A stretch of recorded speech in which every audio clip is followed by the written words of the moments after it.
नमो भगवते वासुदेवाय। ओम नमो भगवते वासुदेवाय। ओम नमो भगवते वासुदेवाय। ओम नमो भगवते वासुदेवाय।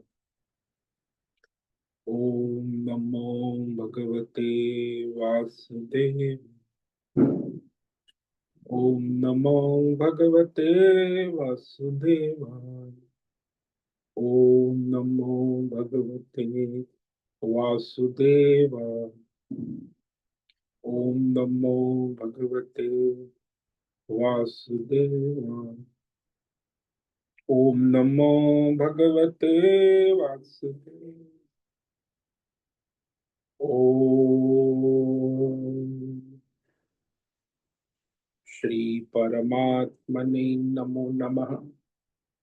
ओम गंगणपतये नमो नमः। ओम सं सरस्वत्यै नमो नमः। ओम गुं गुरुभ्यो नमो नमः। ओम सहना भवतु सहनौ भुनक्तु सह वीर्यं करवावहै तेजस्विनावधीतमस्तु मा विद्विषावहै। ओम शांति शांति शांति। सदाशिवसमारंभां शंकराचार्यमध्यमाम् अस्मदाचार्यपर्यन्तां वन्दे गुरुपरम्परा। वन्दे गुरुपरम्पराम्। ओम तत्सत। आप सभी ऑनलाइन नेटवर्क पर उपस्थित भगवत गीता श्रवण साधकों को आज ऋषिकेश से हमारा प्रातः का अभिवादन, अभिनंदन, अभिवंदन। हरि ही ओम, हरि ही ओम, हरि।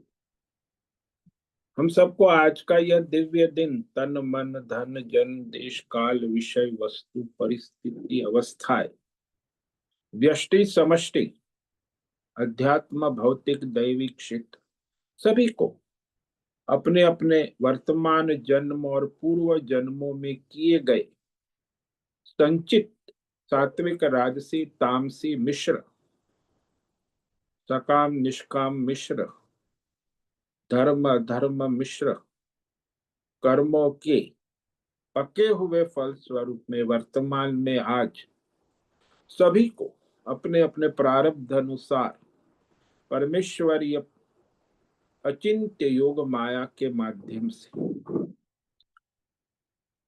तन मन धन आदि प्रसाद स्वरूप में प्राप्त हुआ है। अतः आज का यह दिव्य दिन परमार्थ हेतु निष्काम सेवा यज्ञ देव यज्ञ ऋषि यज्ञ पितृ यज्ञ मानवता यज्ञ भूत प्राणी यज्ञ सात्विक दान शारीरिक वाचिक मानसिक तप निष्काम कर्म योग ध्यान योग भक्ति योग ज्ञान योग साधना स्वाध्याय वेद शास्त्रों का अध्ययन अध्यापन उपासना आराधना के लिए समर्पित करे और करवा अत्यंत दुर्लभ मनुष्य जीवन को परमार्थ हेतु सार्थक करे और करवावे।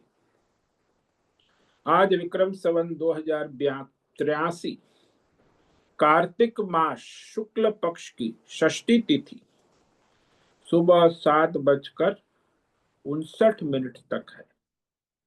उसके बाद सप्तमी तिथि लग जाती।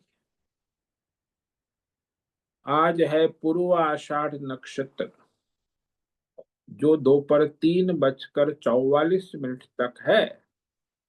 उसके बाद उत्तर आषाढ़ नक्षत्र लग जाता है। आज है मंगलवार, मंगल देव की आराधना उपासना का दिन और हेमंत ऋतु प्रारंभ हो चुकी है।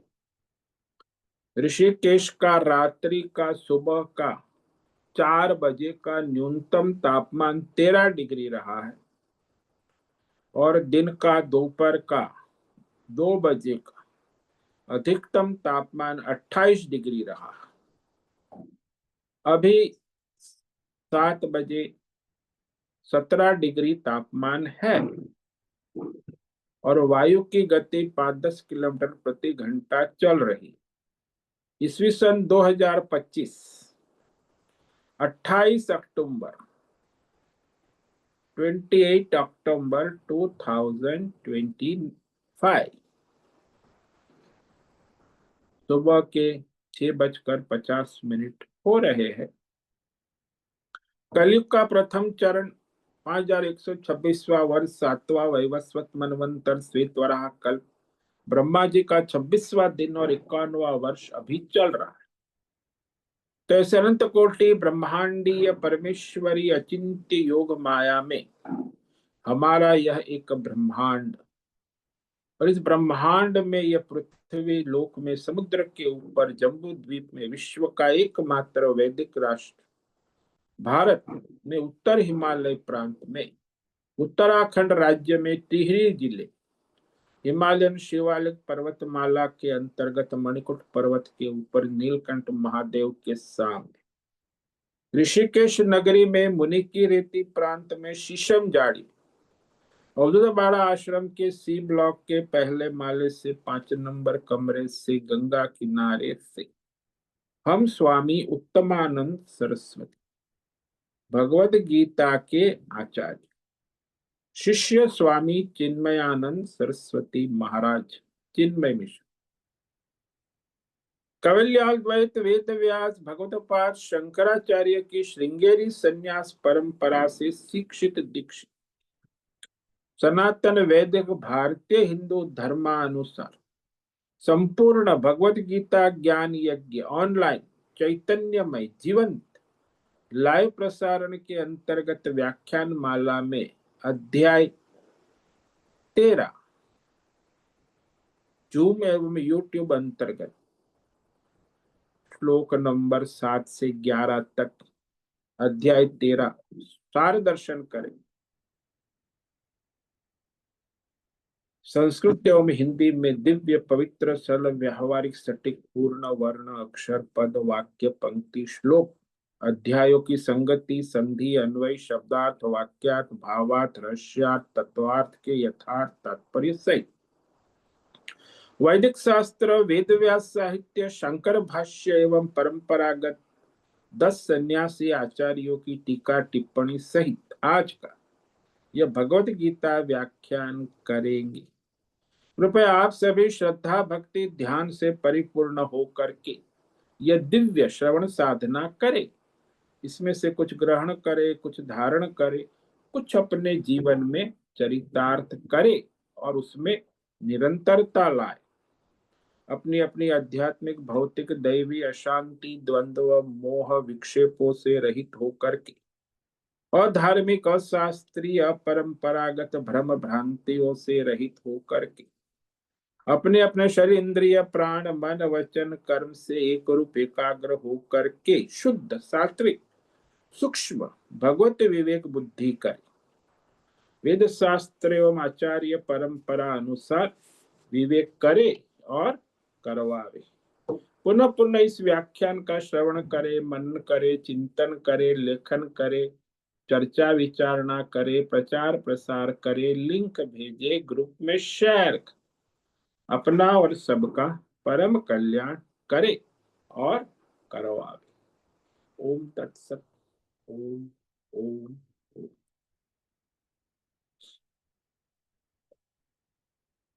तो परमार्थ दृष्टि प्राप्त करने के लिए भगवान ने 20 साधन और साधना बताई। इसको आत्मज्ञान भी कहते, साधन साधना रूप में आत्मज्ञान में स्थिति आत्मज्ञान प्राप्ति के साधन। तो कल हमने श्लोक नंबर 8 पर विवेक विचार किया था, जिसमें भगवान ने 3 साधन कहे। इंद्रियार्थेषु वैराग्यम अनहंकार एव च जन्म मृत्यु जरा व्याधि दुख दोषानुदर्शनम। 10 इंद्रियों के जो विषय है यह लोक परलोक में भोगने की जो तृष्णा, लालसा, कामना, आसक्ति का अभाव। इंद्रियार्थेषु वैराग्य, यानी ये सारे इंद्रिय विषयों में महत्व बुद्धि ना हो, सामान्य गौण बुद्धि, विशेष राग द्वेष वाली बुद्धि ना हो। उसी को कहते हैं कि जो संसार के विषय भोगों में जो राग द्वेष है, वही उसे भोग की ओर ले जाते हैं, या भोग त्याग दोनों। द्वेष है वो विषय भोग से दूर ले जाता है इंद्रियों को, और राग है इंद्रियों को विषय भोग की ओर ले जाता। तो दोनों में इंद्रिय प्रवृत्ति है, इसीलिए किसी भी विषय में राग द्वेष ना होना और अपने स्वधर्म प्रारब्ध के अनुसार जो है वो धर्म के अनुसार सात्विक व्यवहार करना परमार्थ हेतु। अनहंकार, ये जो अहंकार है संसार में, जो मनुष्य को मालिकी भाव, मैं मालिक हूं, तो वहां ट्रस्टीशिप होनी चाहिए। संसार में सबका मालिक भगवान है, मैं सेवक हूं, ट्रस्टी हूं। तो निमित्त मात्र, मालिक नहीं, ट्रस्टी। अपने शरीर का भी, अपने तन मन धन जन का भी मैं ट्रस्टी हूं, मालिक नहीं। क्योंकि जब मालिक बन जाते हैं तो अपने तन मन धन जन के साथ अहंकार जुड़ जाता। हालांकि अहंकार का वहां कोई स्थान नहीं है, ईश्वर ही चलाता है तन मन धन। दूसरा होता है अहंकार, जो मैं साधक हूं, कुछ साधना कर रहे हैं, तो साधन साधना का अहंकार, ये भी साधक में होना देखा जाता है। इसीलिए संसारी में तो अहंकार होता है, साधक में भी। तो ये जो है, साधक को अहंकार से सावधान रहे, क्योंकि अहंकार आता है ये क्षेत्र में ममत्व होने से अहम आ जाता। ये तन मन धन जन मेरा है, ये ममत्व के कारण अहम उत्पन्न हो जाता। जब मेरा ही नहीं है, भगवान का है, तो अहम कहां से आए।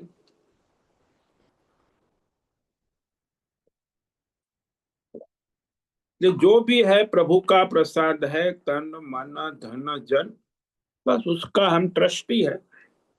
विनियोग करे, प्रारब्ध के अनुसार धर्म करे। और फिर भगवान ने कहा 12वां साधन जो है, जन्म मृत्यु जरा व्याधि दुख दोषानुदर्शनम। विवेक करे कि जन्म में कितना कष्ट है। एक तो जीव अंतरिक्ष आकाश में जाता है, फिर वायु के द्वारा अग्नि में आता है, सूर्य से फिर वर्षा में बरसता है, वर्षा से फिर अन्न में आता है, अन्न से फिर पुरुष में जाता है, पुरुष से फिर स्त्री गर्भ में जाता है, और गर्भ में भी 9 मास गर्भवास में वहां बहुत सारी अग्नि है, जठराग्नि, उसमें जलना है। वहां इतने प्रकार के मल मूत्र से भरा हुआ सारा, तो वह वहां गर्भवास भी बड़ा कष्टदायी है।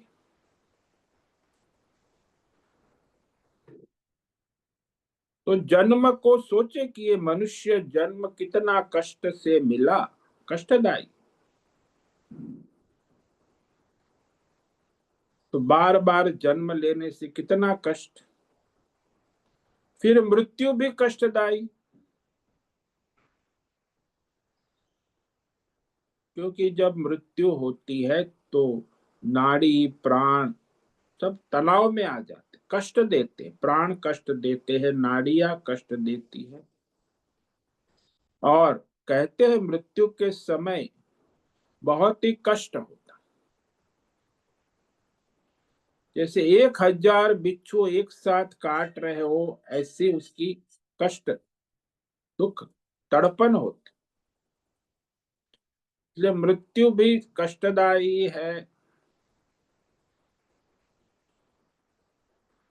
जरा, जरा को कहते बुढ़ापा, वृद्धावस्था। वृद्धावस्था उसी को कहते जब शरीर और इंद्रिया क्षीण हो जाती। बाल्यावस्था में तो उसका विकास होता है शरीर इंद्रिय का, युवा अवस्था में फुल फॉर्म में रहती है 10 इंद्रिय और शरीर। पर वृद्धावस्था जब आती है तो शरीर और 10 इंद्रिया क्षीण होने लग, इंद्रियों की क्षीणता को ही वृद्धावस्था।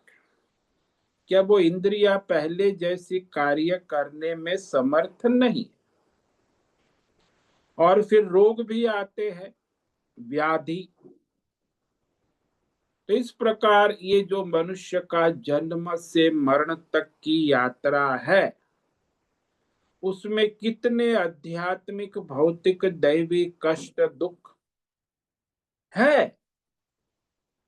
तो देखिए, विचार करें बार बार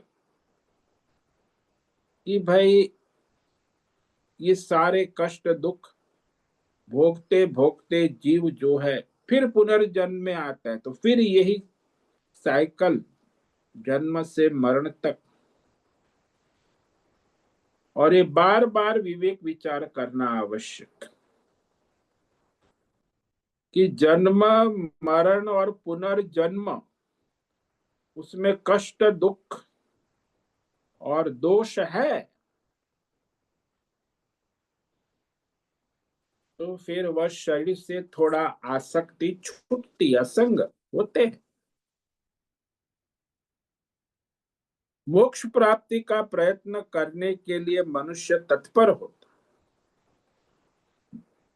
क्योंकि मृत्यु के पहले मोक्ष को प्राप्त कर लेना है, नहीं तो फिर इसी चक्र में पुनः आना होगा।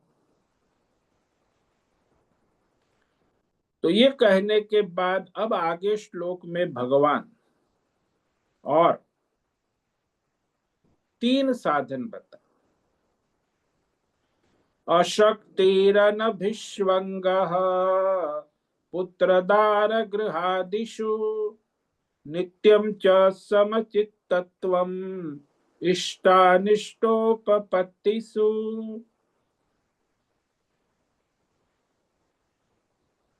अशक्तिरनभिष्वङ्ग पुत्रदार गृहादिषु।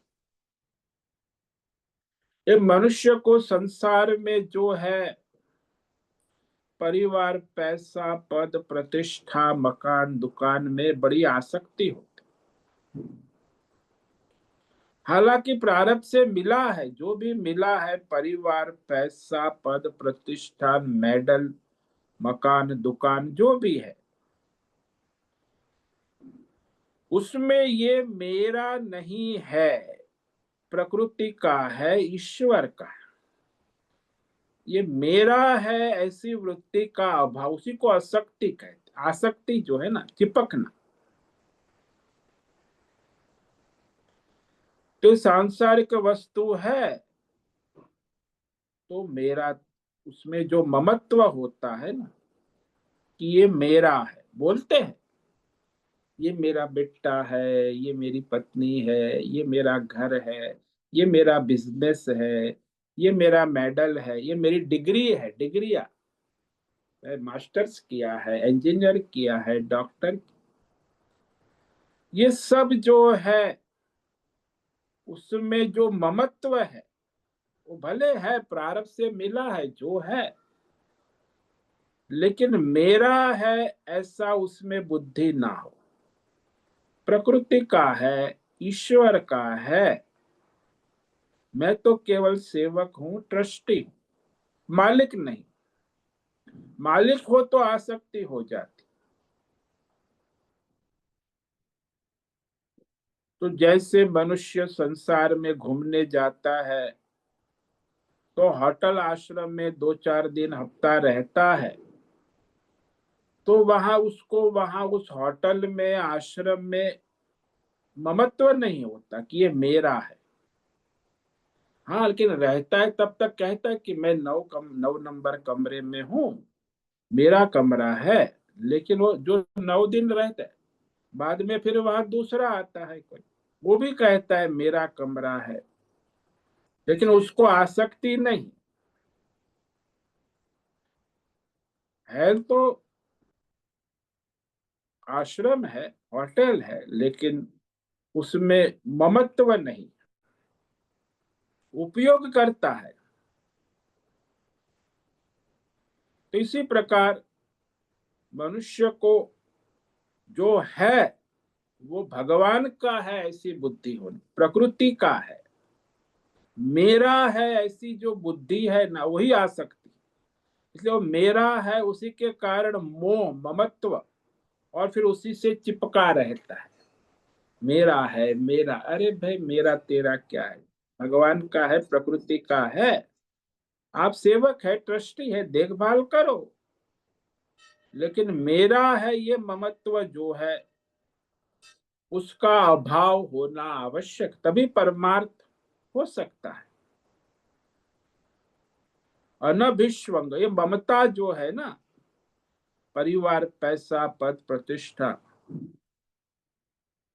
क्यों होती है ममता? कि वहां से सुख प्राप्ति की आकांक्षा होती, कि मुझे सुख मिलेगा परिवार से, पैसे से, पद से, प्रतिष्ठान से, धन से। तो सुख प्राप्त करने की जो आकांक्षा है, तृष्णा है, इसीलिए वो विषय को हम पकड़ के रखते या उस विषय के पीछे दौड़ते रहते कि यहां से मुझे सुख मिलेगा।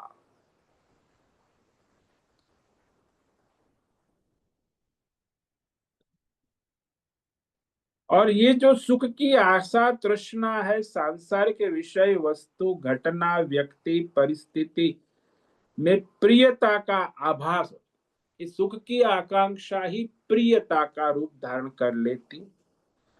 उस प्रियता का जो आभास है वही शक्ति है, आसक्ति।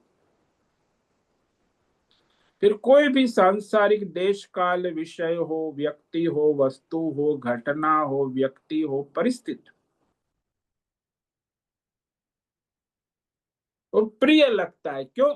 क्योंकि वहां से सुख मिलता है या सुख मिलने की अपेक्षा है, आकांक्षा। तो उसी को शक्ति का, प्रियता का आकांक्षा, वह आकांक्षा ही शक्ति, आसक्ति बन जाती। अनभिष्वंग कहन, भाई पत्नी प्रिय है, पुत्र प्रिय है, परिवार प्रिय है, धन प्रिय है, धंधा, व्यापार, मेडल, ये सब प्रिय क्यों है? क्योंकि वहां से मुझे सुख मिलता है और मिलता रहेगा।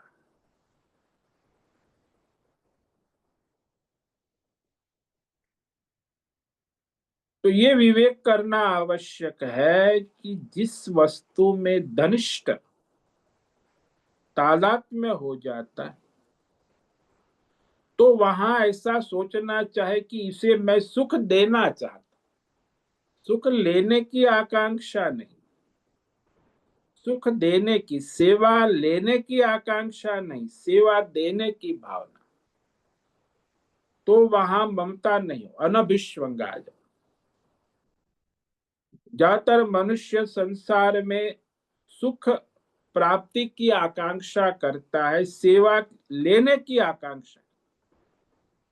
सुख देना, सेवा देना का जो भाव है उसमें ममत्व नहीं होता। वह देना है, लेकिन लेना है तो फिर ममत्व है। और जितने लेने वाले संसार में है वो परेशान भी रहते।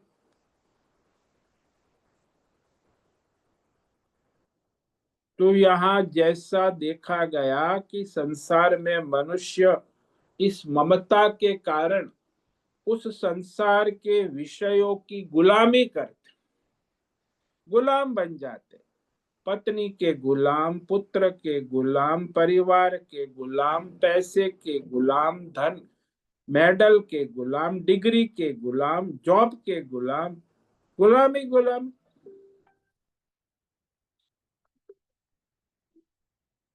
तो वो ममत्व है। और जो कहा इष्टानिष्टोपपत्ति सुनित्यत्वम समचित, देखिए हर क्षण प्रारब्ध के अनुसार प्रतिकूल अनुकूल परिस्थिति, देश काल, विषय आते ही रहे। अब कहां तक आप द्वंद्व में रहोगे? कभी प्रिय विषय आ गया, अप्रिय विषय आ गया, वो तो आना ही है। प्रिय अप्रिय विषय में प्राप्त हो गया प्रारब्ध से, तो उसमें समता रखे, समचित्तत्व।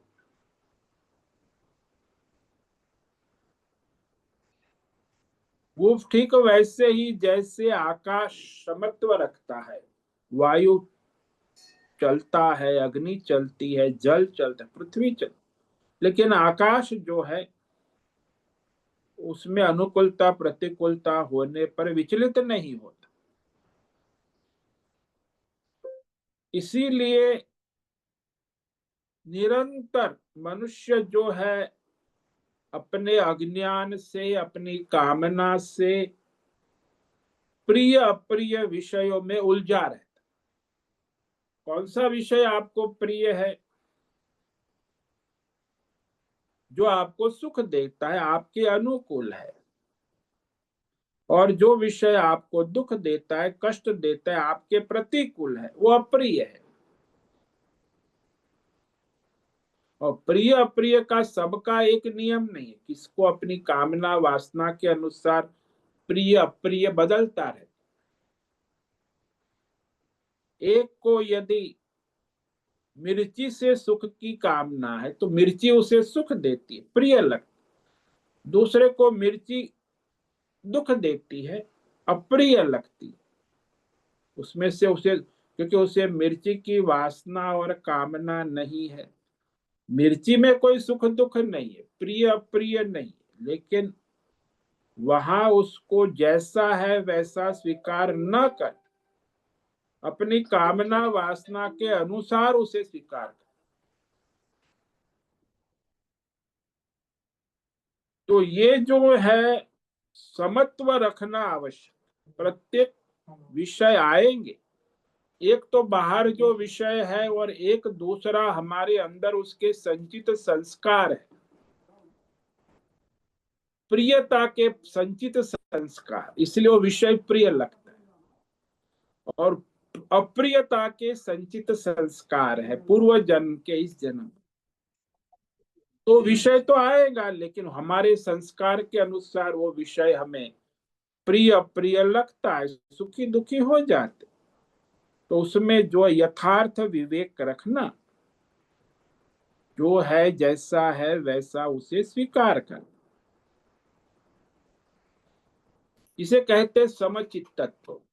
अपनी वासना कामना से विषयों को ना देखना, जो विषय देश काल विषय जैसा है वैसा यथार्थ तत्व विवेक से समत्व होता है।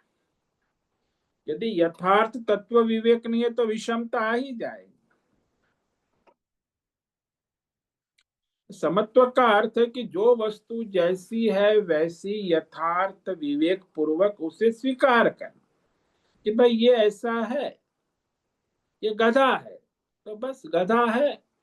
क्यों गधा है? ऐसा नहीं होना चाहिए, ये तो घोड़ा होना चाहिए। अरे भाई तुम इसको जो है जैसा है वैसा स्वीकार करो ना। तो संसार में हमें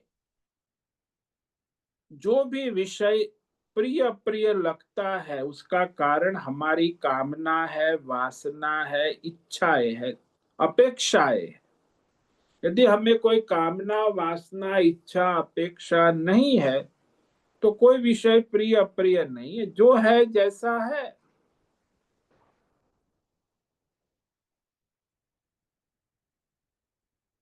तो इस तरह ये भगवान ने 15 साधन कहे। अब आगे जो 10वें श्लोक में और भगवान 2 साधन कहते, 3 साधन।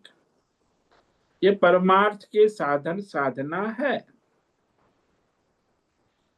तो आत्मज्ञान में स्थिति बनाने के लिए, परमार्थ दृष्टि प्राप्त करने के लिए, मयि चानन्य योगेन भक्तिरव्यभिचारिणी विविक्त देश सेवित्वम अरतिर्जन संसदी।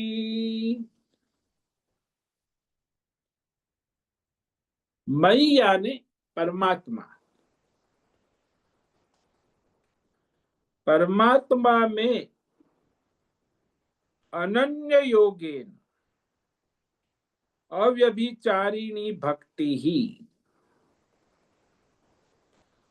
वो कैसे होती है? बोले केवल केवल केवल सर्वशक्तिमान परमात्मा को ही अपना मालिक समझे, स्वामी समझे, और अपना जो व्यक्तिगत स्वार्थ है, अभिमान है, उसको छोड़कर परमात्मा में, परमात्मा के कहे हुए वेद शास्त्र धर्म आदि में श्रद्धा और समर्पण भाव से भगवान की ओर अपनी मन को लगाना, ये अव्यभिचारिणी भक्ति, यानी संपूर्ण श्रद्धा और समर्पण सहित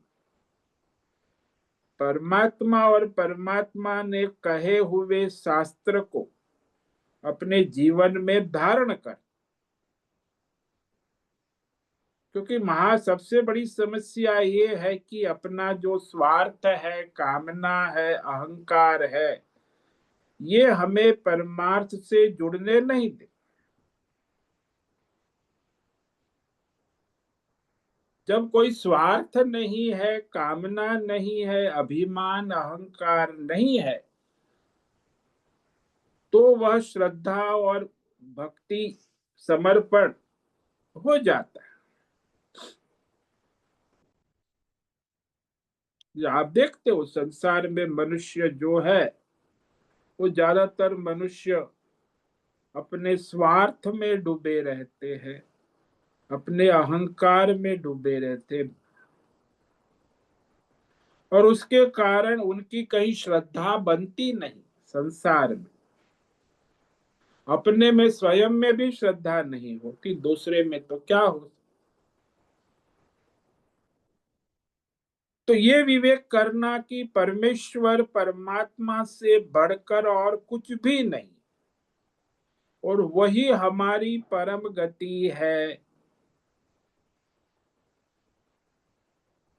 ये भगवत भक्ति भाव जो है, ये भी आत्मज्ञान का साधन है। क्योंकि जब तक जीवात्मा की ईश्वर में, परमेश्वर में,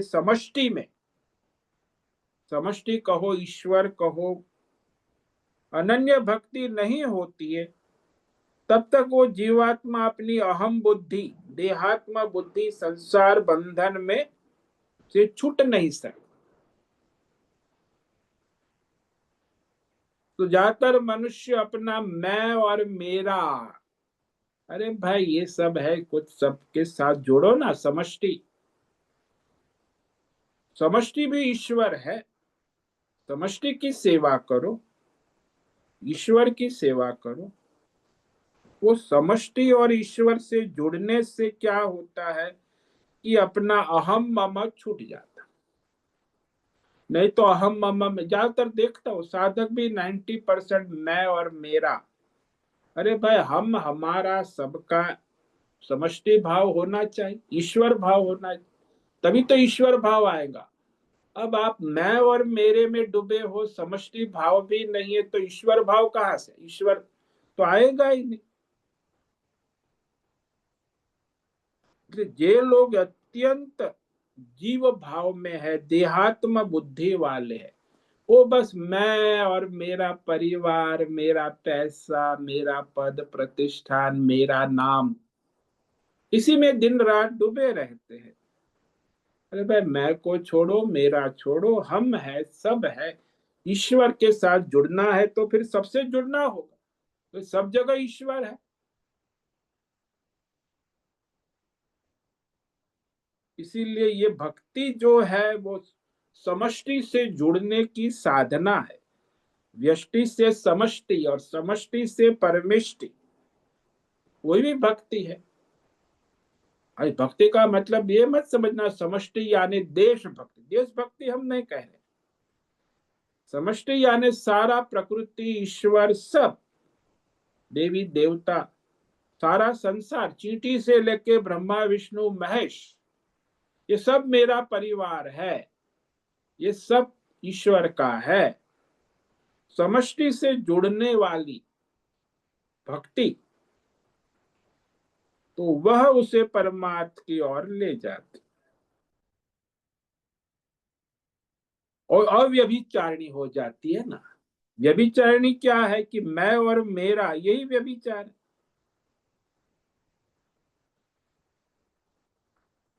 तो स्वार्थ में और अभिमान में डूबा हुआ मनुष्य व्यभिचारी भक्ति कर, व्यभिचारी अपने स्वार्थ को सिद्ध करता है, अहंकार को पुष्ट करता है, तो उसकी पर भक्ति जो है दंभ ढोंग और पाखंड हो जाती है।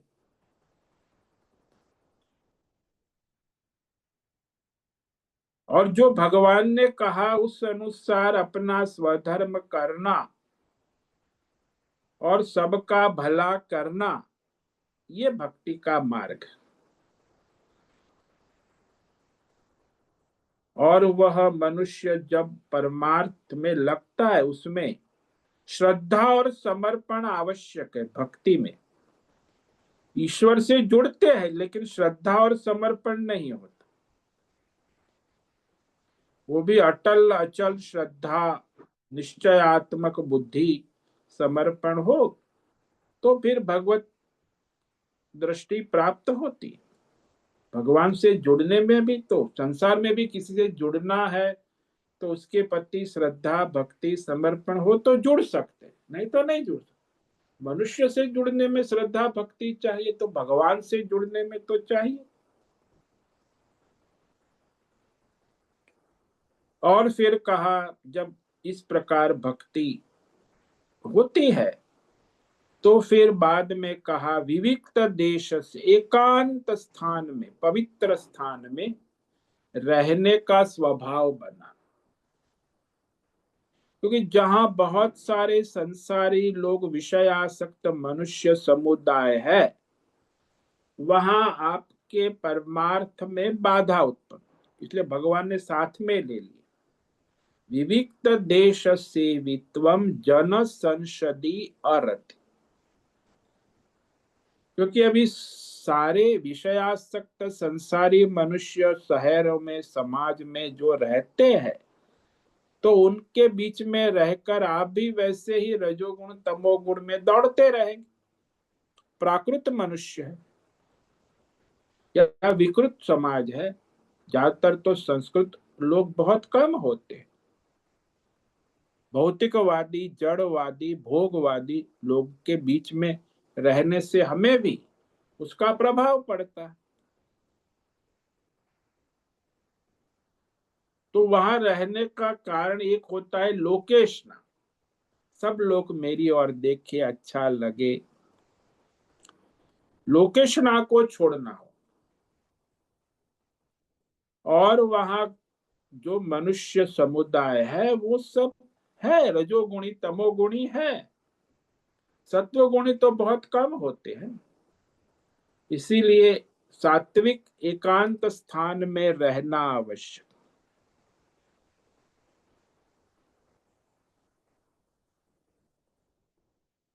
और अति का मतलब है कि उसके साथ संग ना करना,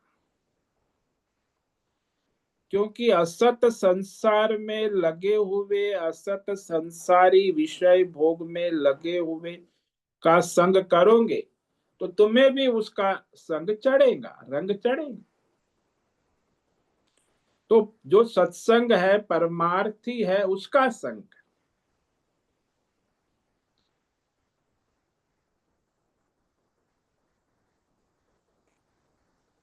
और आजकल जो ये सारा असत का संग बहुत होता है, ये मीडिया है, ये इंटरनेट है, ये मोबाइल है, ये सब संसार जो चल रहा है, तो उसमें ज्यादातर मनुष्य परमार्थ का संग नहीं करते, असत का ही संग।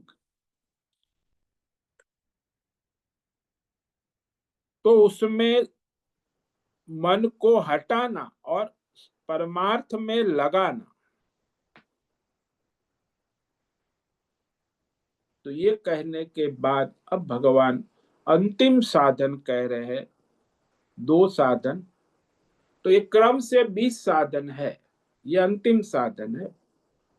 अध्यात्म ज्ञान नित्यत्वम तत्व ज्ञानार्थ दर्शनम एतज्ज्ञानमिति प्रोक्तम अज्ञानम व्यदतोऽन्यथा। अध्यात्म ज्ञान नित्यत्वम, नित्य परमार्थ आत्म ज्ञान, गीता उपनिषद परमार्थ विषय ज्ञान में निरंतर स्थिति बनाए रख, नित्यत्वम का। तो आजकल जो समाज में ज्यादातर लोग व्यस्त है, कोई भौतिक ज्ञान विज्ञान में लगा है, कोई योग सिद्धि में लगा है, कोई दैवी ज्ञान विज्ञान सिद्धि में। तो यहाँ ये जो है अध्यात्म ज्ञान का मतलब है परमार्थ ज्ञान, आत्मज्ञान, मोक्ष का मार्ग जो है, आत्मा अनात्मा विवेक, तत्व ज्ञान। तो निरंतर वो आत्मा अनात्मा का विवेक करते रहना ही अध्यात्म ज्ञान। उसमें नित्यत्व कहा। ऐसा नहीं कि एक हफ्ता कर लिया, 15 दिन कर, ऐसे निरंतर ये विवेक बनाए रखना। और जो विवेक होता है तो अनात्मा से असंग होकर तत्व ज्ञान में स्थिति बना, तत्व ज्ञानार्थ दर्शनम, परमार्थ तत्व ज्ञान के अर्थ रूप स्वरूप को देखना, जानना कि जो शास्त्र कह रहा है वो परमात्मा के दर्शन सर्वत्र उपस्थित है। तो ये तत्व ज्ञानार्थ दर्शनम का मतलब ये हुआ कि अपरोक्षानु, सर्वत्र परमात्मा दर्शन। कहते हैं ना, सब जगह भगवान है, सब जगह उपस्थित है, देश काल विषय।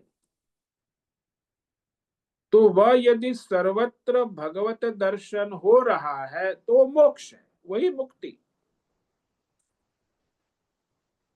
जहां तक भेद दर्शन है, सारे जीव जगत, ईश्वर, देवी देवता और परमात्मा, अनेक प्रकार के भेद भ्रम है, तो उसमें तत्व ज्ञान स्वरूप का दर्शन हो जाए। ये जितने भी आभूषण है, आभूषण में एक सुवर्ण दर्शन हो ना। तो इतने आभूषण भिन्न भिन्न प्रकार के, लेकिन सब में एक ही तत्व जो है वो सुवर्ण है। ऐसे ये संसार में देश काल विषय, भौतिक, अध्यात्म, दैव, अनेक विषय है,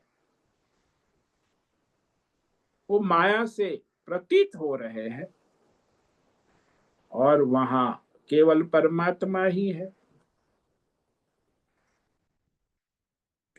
तो यहाँ तत्व ज्ञानार्थ दर्शन में ये होता है कि संपूर्ण भौतिक, अध्यात्म, दैव कामनाओं का परित्याग करेंगे, तब परमार्थ दर्शन। जब तक कामना है तो वह अज्ञान है, और अज्ञान है तो आत्मज्ञान में स्थिति नहीं है। जब कामना नहीं है तो आत्मज्ञान में स्थिति होती, तो अज्ञान नहीं रहता। इसीलिए ये जो परमार्थ दर्शन है वो सारी कामनाओं से रहित।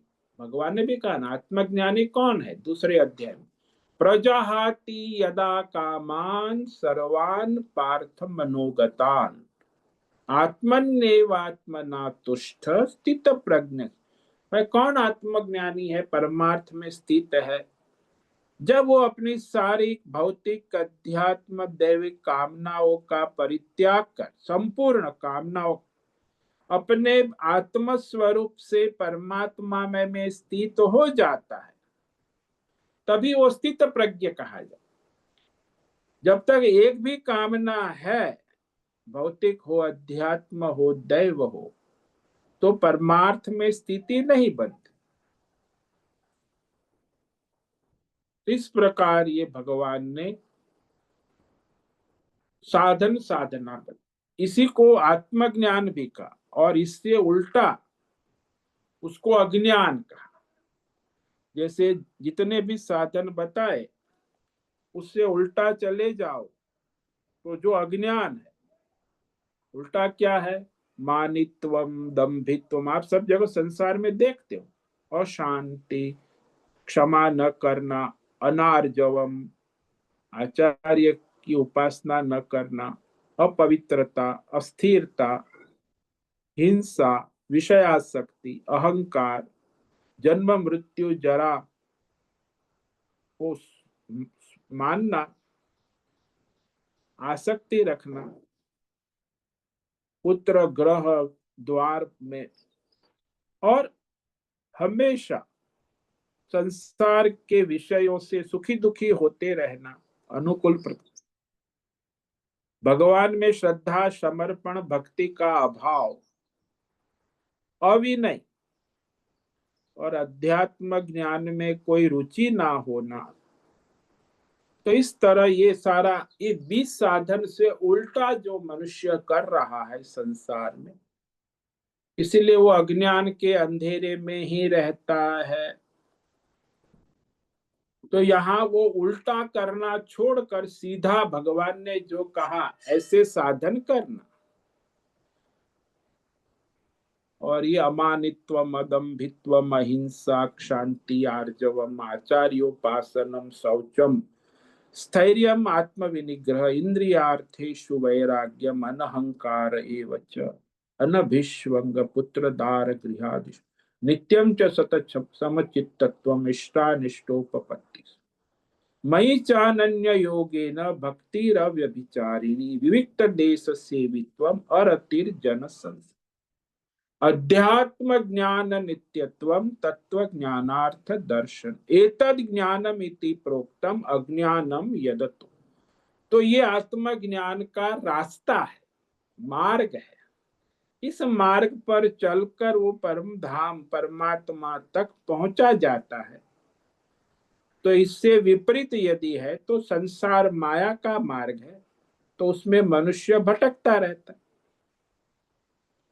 तो एक अज्ञान का मार्ग है और एक आत्मज्ञान का।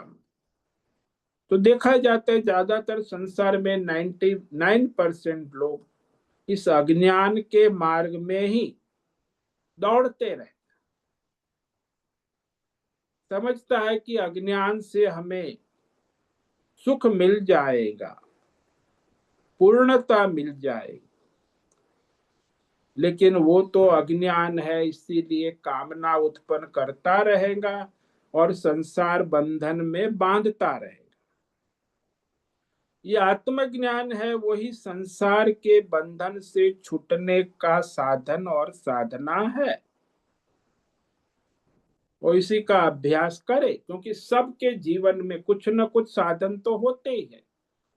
20 में से किसी का प्रारब्ध है तो 2-4 होते, किसी में 10 भी होते, पूर्व जन्म के संचित होते हैं। तो ध्यान दे कि जो साधन आप में है वो तो है, जो नहीं है उसके लिए विशेष प्रयत्न साधना आवश्यक। तो साधना के बिना साधन सिद्ध नहीं होता। तो इस तरह यह हमने विवेक विचार किया है। तो आप विचार करो कि भाई कितने साधन है, कितने साधन जुटाने हैं, तब वो परमार्थ के मार्ग में आगे बढ़कर हम उस परमार्थ सिद्ध कर सकते।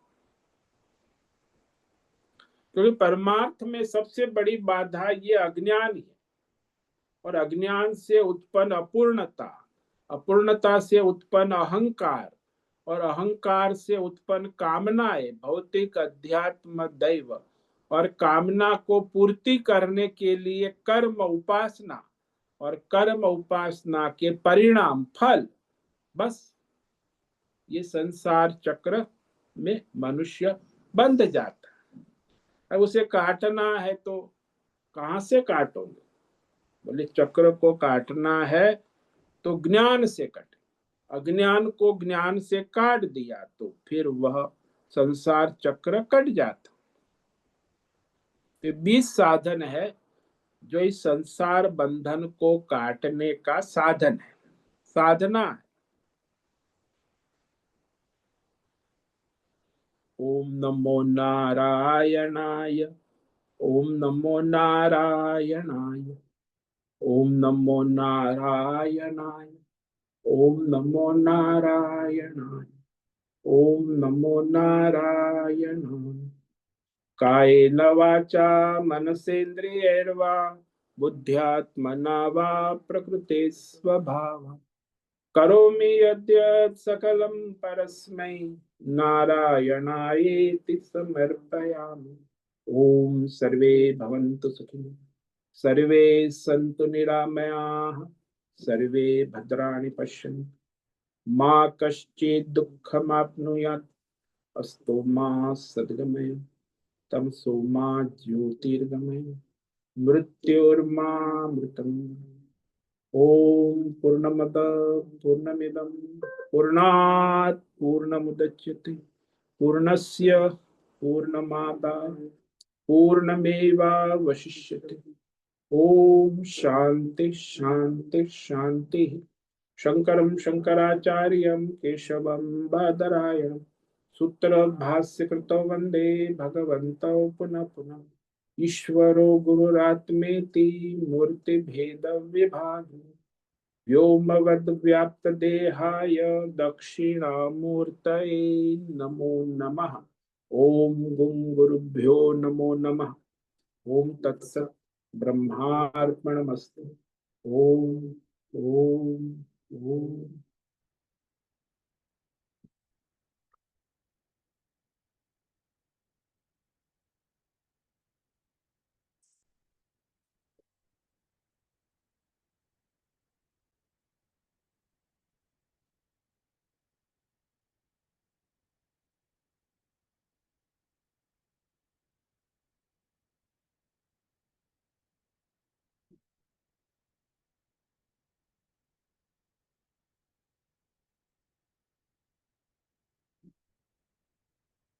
इस समय है प्रश्नोत्तरी का। किसी भी साधक को प्रश्न है वो भी प्रश्नोत्तरी कर सकते।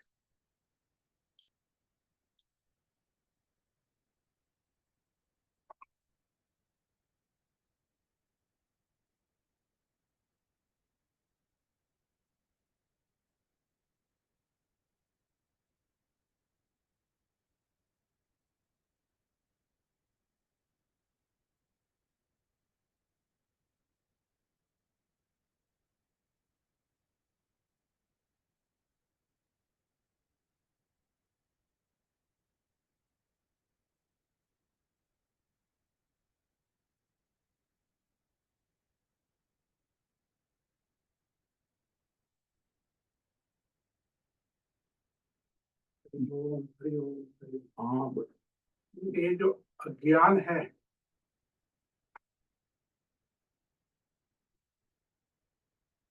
उससे मुक्त होने का जो साधन है, 20 साधन है। हाँ, ये 20 साधन अज्ञान से मुक्त होने के साक्षात साधन है। वो जब तक जुटाएंगे नहीं तब तक वो अज्ञान अंधकार में जीव घूमता रहेगा, भटकता रहेगा। और ये जो साधन है भी, ये भी क्रम से साधना करना है। हाँ, क्रम साधना है ना, सारी क्रम बताया, अमानित्व मध्यमित्व, फिर आखिर में भगवान ने कहा अध्यात्म ज्ञान तत्व ज्ञान, अंतिम तत्व ज्ञानार्थ दर्शनम, ये मोक्ष आ गया, परमार्थ दर्शन। तो ये जो क्रम है, ये साधना का जो क्रम है, इसमें जो साधक है वो कैसे उसे पता चले कि ये पहला साधन से अभी वो परिपक्व होकर दूसरा साधन में आ गया, तीसरा साधन में, वो उसे कैसे जाना जाए कि अभी एक क्रम में वो प्रगति कर रहा है। वो तो उसकी वर्तमान स्थिति क्या है, मानो कि वो धर्मात्मा है कि धर्म धर्म की खिचड़ी पका रहा है कि अधर्मी है, तो पहले तो वहां उसको देखना होगा, धर्म अधर्म का विवेक करना होगा। फिर वो शास्त्र धर्म परंपरा अनुसार यदि धर्मात्मा है तो फिर वह ये भगवान को समर्पित होकर अपना स्वधर्म करता है, तब उसकी साधना शुरू होती निष्काम। तो ये सब साधना है वो निष्कामता का मार्ग। सकाम इस साधन में ये सब ये उल्टा ही करेगा जो सकाम है ना। ये जो साधन है, ये वो साधक की निष्कामता का मापदंड है। हाँ, निष्कामता, श्रद्धा, समर्पण, तो ये सब आ जाता है, अपने आप आता है। जब तक सकामता है ये साधन नहीं आ सकता। निष्कामता ईश्वर को समर्पण, श्रद्धा, भक्ति से अपना स्वधर्म करता है तो सब दम भी चला जाते, अभिमान, अमानित्व मदम्भित्व में सब आने लगता। नहीं तो फिर वो अपने कामना से, वासना से, सकाम भाव से कर्म करता है, छोड़ता कि ये सब कामना पूरी करने के बाद फिर भगवान का भजन करेंगे, तो वो कामना कभी पूरी नहीं होगी और उसकी सकामता और उसके कर्म और उसका संसार चलता रहेगा। तो इसमें ब्रेक थ्रू यही है कि निष्काम भाव से, समर्पित भाव से, श्रद्धा पूर्ण, जो प्रारब्ध के अनुसार वर्तमान में हमारा जो स्वधर्म है वो इसके लिए उसके लिए नहीं, ईश्वर के लिए करना प्रारंभ करे, तब वो एंट्रेंस हो जाएगा, फिर ये साधन आने लगे। सकाम में तो इसमें से कुछ आने की संभावना ही नहीं, तो अज्ञान ही, वो तो अज्ञान ही है। सकाम अज्ञान अंधेरा ही है, अज्ञान को भी दृढ़ करेगा। वो तो अपने अज्ञान को और दृढ़ करेगा जो अंधेरे में है, ऑलरेडी अज्ञान में है, और अज्ञान कामना से कर्म करता और अज्ञान दृढ़ होता जाए।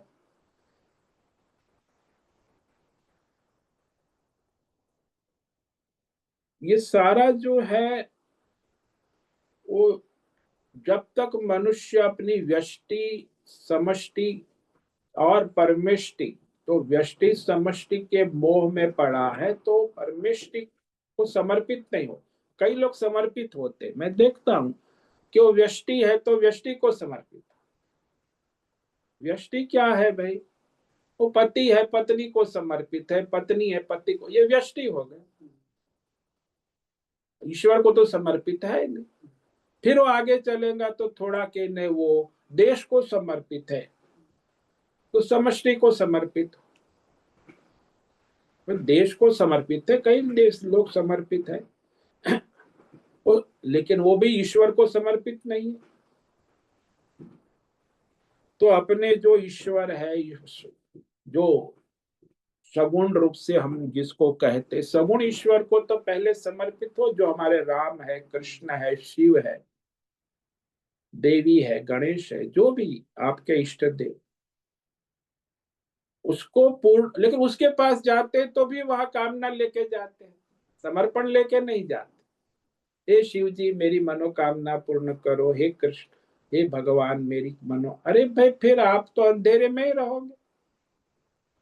भगवान के पास जाओ, समझ कर भगवान आपने जो कहा, आपकी जो इच्छा है उस अनुसार मैं मेरा स्वधर्म करूं, ऐसी शक्ति दो, प्रेरणा।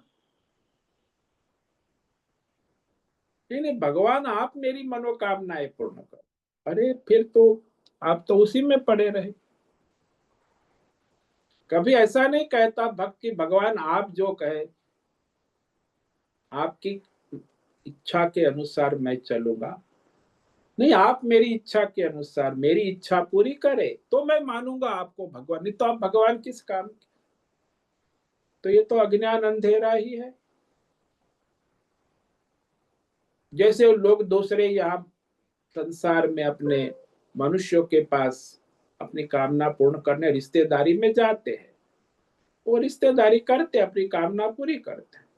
ऐसे भगवान के पास जाते, अपनी कामना पूरी कर, रिश्तेदारी करके करते, कोई भगवान के पास। अरे भाई रिश्तेदारी कब तक करोगे, कामना में कब तक पड़े? ये रिश्तेदारी सब कामना पूरी करने के लिए ही है, भगवान की भक्ति करने के लिए थोड़ी कोई रिश्ते। तो वहां भगवान ने जो कहा है, शास्त्र है, धर्म है, उस अनुसार अपना स्वधर्म करना वो भी समर्पण है। लेकिन अपनी बुद्धिमानी करना, अपनी कामना के अनुसार चलना, ये अज्ञान है।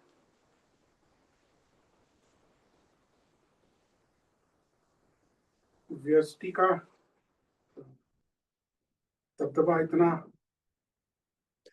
अब व्यष्टि में डूबे हुए 99, देखो 90% लोग व्यष्टि में अपने, बस मैं और मेरी पत्नी, मेरे बच्चे, फिर वहां ईश्वर कहां से आएगा?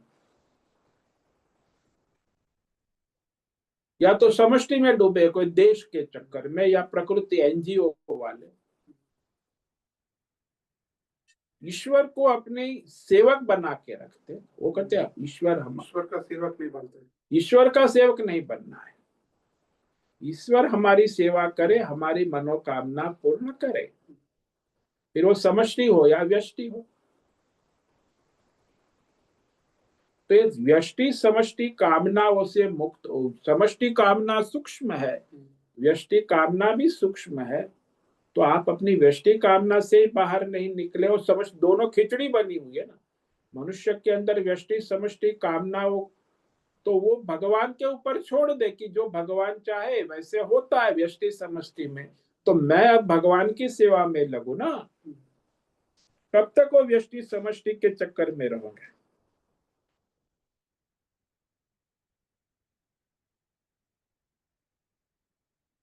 तो अज्ञान जो है यही है, जो व्यष्टि समष्टि कामना के अनुसार कर्म होता है वही अज्ञान है।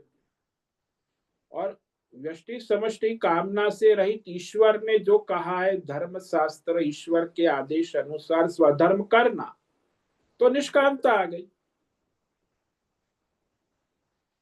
शास्त्र के अनुसार, परंपरा के अनुसार अपना स्वधर्म करना, ईश्वर के लिए करना, वो भी वहां कुछ मनमानी ईश्वर के लिए नहीं होती। ईश्वर के लिए करना है तो आपको फिर ईश्वर ने जो संविधान बनाया है, धर्म बनाया है, शास्त्र है, यज्ञ है, दान है, तप है, ईश्वर ने कहा वैसे करना होगा। वहां भी आजकल लोग अपनी मनमानी करते। भाई ईश्वर ने जो शास्त्र दिया है, मार्गदर्शन दिया है, उस अनुसार अपना स्वधर्म कर रहे।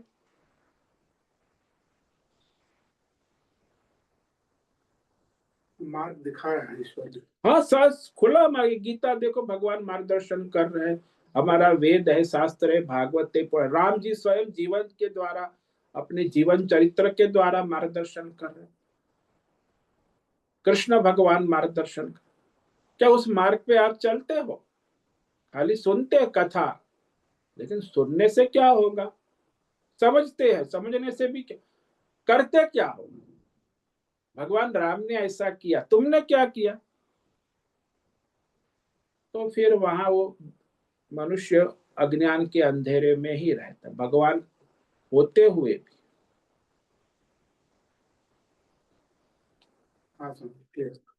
बहुत बहुत धन्यवाद। ओम नमो नारायण। ठीक है, आज उपस्थित है प्रकाश आनंद दोषा होस्ट है, अजय रत्न पारखी को होस्ट है, अनुराधा जेठे, आशा कोटक, बी आर मोहन, जीवी कुमार, हेमा कोटक, जयंती पांडा, माधवी आचार्य, मीनाक्षी काले, नीरज, पंकज भट्ट, पृथ्वीराज मालव, राम सेवक यादव, रेशा रथ, संजीवनी श्रीरंग रानड़े, तुषार चौधरी, उर्वशी पटेल, उषा मेनन और अंजलि जोशी। तो आज से अभी हमारा कल सप्ताह शुरू होगा, तो उसका लाइव टेलीकास्ट होगा, तो आप लोग जिसको अनुकूल है लाभ ले और दूसरों को लेवावे। कल से अध्याय 9 राज विद्या राजगुह्य योग वो चलेगा 4 तारीख तक सप्ताह, तो 29 से लेके 4 तक। उसके बाद 10 तारीख से फिर हम 14वां अध्याय चैप्टर 14 गुणत्रय प्रकृति गुणत्रय विभाग, 3 गुण का रहस्य भगवान, सत्व गुण क्या है, रजोगुण क्या है, तमोगुण, ये विवेक, उसके द्वारा आप सत्व गुण की चॉइस कर सकते। तो ये 3 गुण का विवेक, प्रकृति का विवेक भगवान ने नहीं कराया है, इसीलिए अब वो विस्तार से 14वें अध्याय में प्रकृति सत्व रजस तमस गुणत्रय विभाग योग, तो उसका विभाग करके भगवान कहेंगे, उस पर हम विचार प्रारंभ करेंगे। 10 नवंबर से प्रारंभ करेंगे, सुबह इसी समय 6:45 से। तो कल से हम मिलेंगे आपको सुबह 9 से 12:30 बजे तक इसी चैनल पर, और आप उसका लाभ ले सकते हैं और दूसरों को लेवा सकते। तो लाभ ले और लेवावे और अपना विवेक करे। सभी साधकों को आज का दिन मंगलमय हो, परमार्थ करे और सबका कल्याण करे। सबको आज का ओम नमो नारायणाय। स्वामी जी ओम नमो नारायण स्वामी जी। नारायण ओम नमो नारायण। नारायण ओम नमो नारायण। नारायणाय ओम ओम नमो नमो नारायण। नारायण स्वामी जी। नारायणाय। मुझसे निवेदन है आज का सत्संग पूर्ण करें। ओम नमो नारायणाय। आज का दिव्य सत्संग हम यही पूर्ण करते हैं। सभी साधकों को ओम नमो नारायणाय। सभी